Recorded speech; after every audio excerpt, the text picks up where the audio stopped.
cancer survivors of Reddit, what was the symptom that convinced you to see the doctor? Before we start with the first story, please hit subscribe and ring the notification bell to stay updated with us.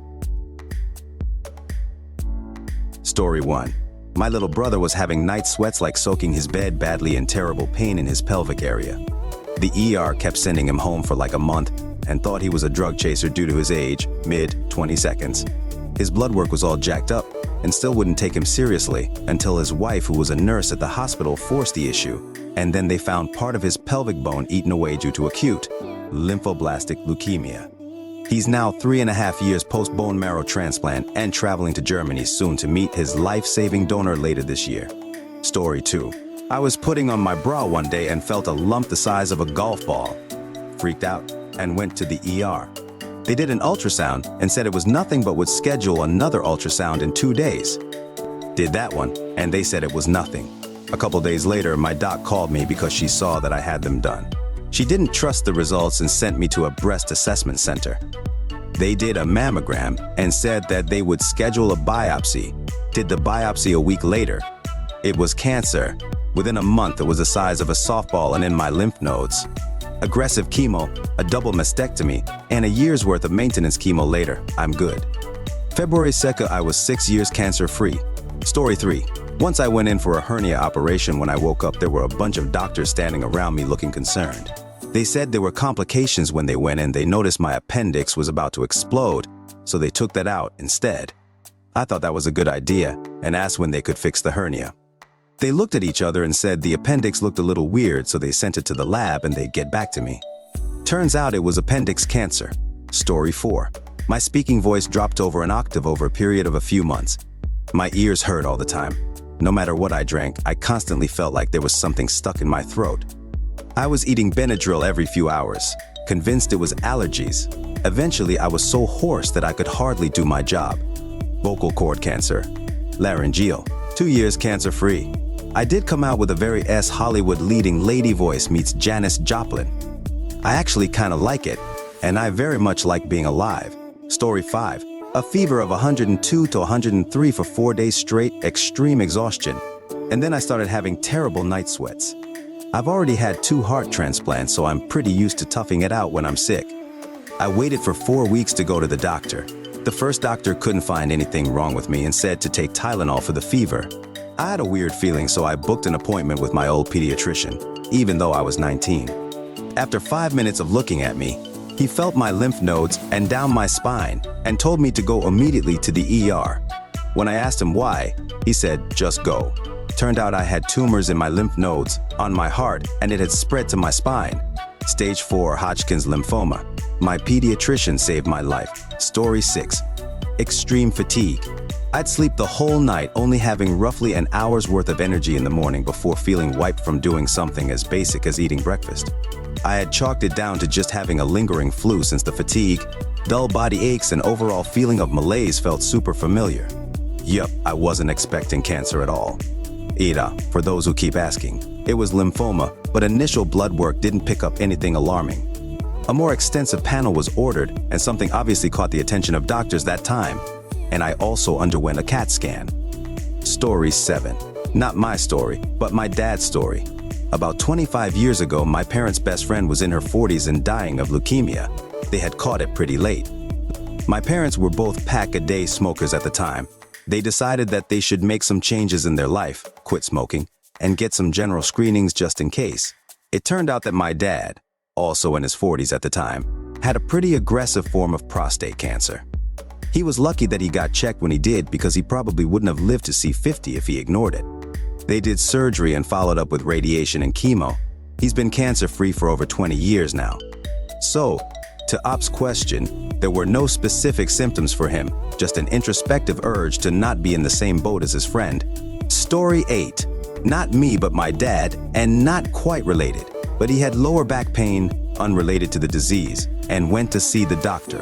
When he went, she did a checkup and told him, "That mole looks a bit odd, you should get it checked." Mole turned out to be Hep C that had caused cirrhosis on his liver, which had turned to cancer, and he had months to live.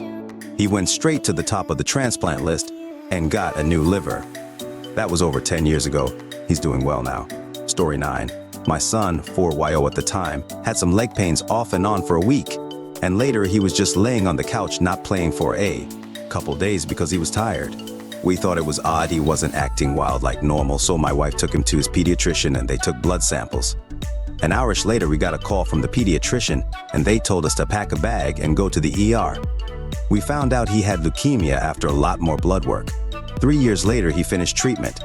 Recently, he started having bone pains again, and we found out he had osteomyelitis. But after more scans, they found out he had also relapsed.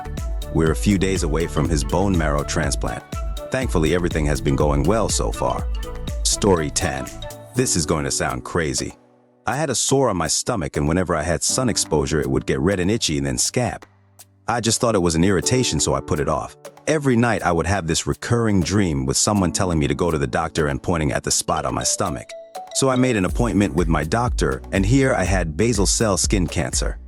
I was put on chemo cream that basically ate all of the bad cells away. My skin was like raw hamburger meat for a very long time after that. If it wasn't for that recurring dream, who knows what boat I'd be in today. Stay out of tanning beds. They are toxic and will give you skin cancer. That is a hill I am willing to die on. Story 11. I am 34 and cancer-free. I was diagnosed at age 4 30 years ago with acute lymphoblastic leukemia. I had it for 4 years with 2 relapses until age 8 when I had full body radiation and a cord blood transplant. I was actually one of the first 100 US patients to receive a cord blood transplant. The cord blood came from my younger brother born a year earlier. My parents saved it, just in case. The procedure was done in Minnesota, even though I live in New Jersey, since at the time it was only one of 2 hospitals in the US that provided this service. As an undiagnosed 4-year-old, I was chronically tired all the time and my joints ached. I still have a few specific memories from back then when I was at a family vacation. My cousins of the same age were running around playing and I just didn't have it in me. I just sat there watching, feeling fatigued. At a meal later, I just had to lie down, and I lay in my chair with my head on my mom's lap. Initially, my parents thought I was lazy, but that was short-lived. I think my pediatrician immediately knew something was not right and suggested a blood test immediately. Years shy, I think before being seen by anyone, the leading theory was I had mononucleosis. Story 12. Unfortunately, my cousin's story doesn't have a happy ending, but I'll share her symptoms because who would have guessed a very healthy year-old would have cancer out of nowhere? She had some cold-like symptoms, nothing crazy enough to keep her from work. I remember one day at work she told me she started to get really overheated and dizzy, and her boss said she went completely pale. Her stomach felt really bloated for a few days. One day her blood pressure read super high and her mom convinced her to go to the ER. They found 2 liters of fluid in her lungs and abdomen. It turns out she had Burkitt lymphoma and died 3 weeks after her diagnosis in October 2023. I miss her terribly every day. Story 13. I was 15. I noticed an article for how to spot skin cancer in 17 magazine, and one of the example photos resembled a beauty mark on my right shoulder. I brought it up to my mom and she brushed it off and told me I was fine. At the time, my family doctor was someone I had seen often due to other chronic health stuff, which I later figured out in my 20 seconds. We went to him as a follow-up for that chronic issue, and at the end of the appointment, I asked him about the mole. He told me verbatim, "You are okay, that's nothing to worry about. Your mom is right, go home and put some lotion on it and you'll be fine." I was 20, and I began having a weird itch on my shoulder. I thought maybe it was my new clothing detergent because I have sensitive skin, but after a week or 2 of trial and error, I didn't see any changes.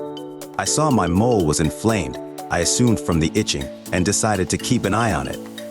Every day for a week, the shape changed slightly.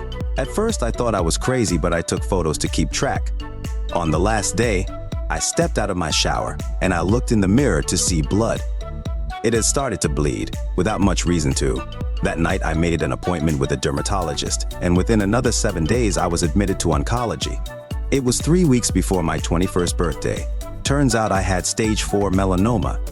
It took the top doctors in my state 4 years, 3 surgeries, a 2-year-long experimental infusion treatment, regular radioactive PET body scans, and every ounce of hope I had in order to come out on the other side. I'm very lucky to say I am just under 6 years in remission and counting. Had my doctors caught this earlier, the cancer would not have migrated, and it could have been 1 surgery to be done. The treatment for removing skin cancer early on is fairly simple and regularly successful. Listen to your children, listen to your patients, listen to your gut. If something isn't right, that is probably because it isn't. Get checked often and wear sunscreen. Story 14th. I got sick one weekend. Fever, chills, swollen lymph nodes in my neck. By Monday, I felt fine.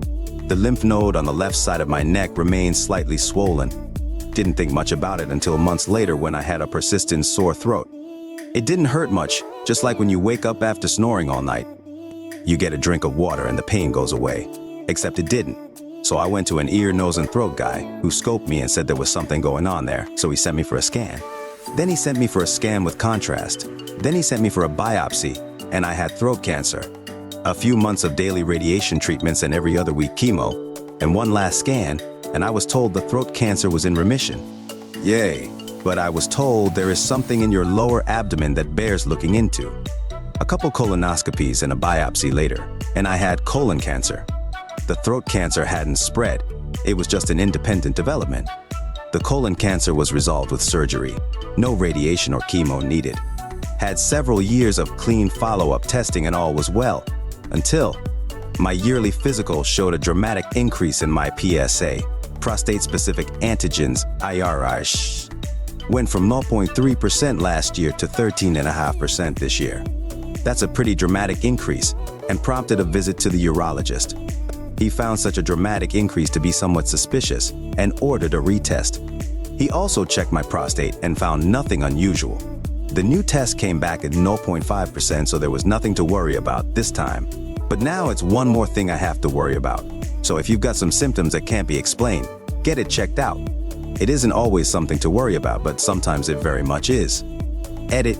I just want to thank everyone who responded and wish me well. Moral of the story, get it checked.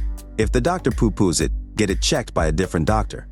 Ultimately, what you do is up to you, but if you want to see you children's graduations and walk your little girl down the aisle and hold your grandchildren in your arms someday, just get it checked. Story 15. I was told I had an ovarian cyst at 32. My doc said he would do a needle aspiration to shrink it. Then he later said after that procedure it was the type to always come back, so he did surgery to remove the cyst. A few months later, he said the cyst was back and I needed to have the ovary removed. So he did that surgery. Each time I was told it was not cancerous. A short while later, the town I lived in had a news story that featured a new doc they had hired who was a gynecologist. My dad insisted I go see him. I felt it was ridiculous since I had been told 3 times it was not cancer, but he was so worked up and worried I set an appointment and was surprisingly told to come. That week on a Friday, and would be his last appointment for the day, my mom went with me. As she was also worried, he had me come inside his office and told me he would be performing a total hysterectomy on Monday morning, and then samples from my abdomen would be collected many times when he washed the area with saline. I was dumbfounded and asked him what he was talking about, as I knew I didn't have cancer. He said, "Oh no, you do for sure. I have wondered where you have been for months. I told your doc after I read the slide in the hospital you had a very rare form of ovarian cancer, and because he did a needle aspiration, he may have allowed cancer cells to escape.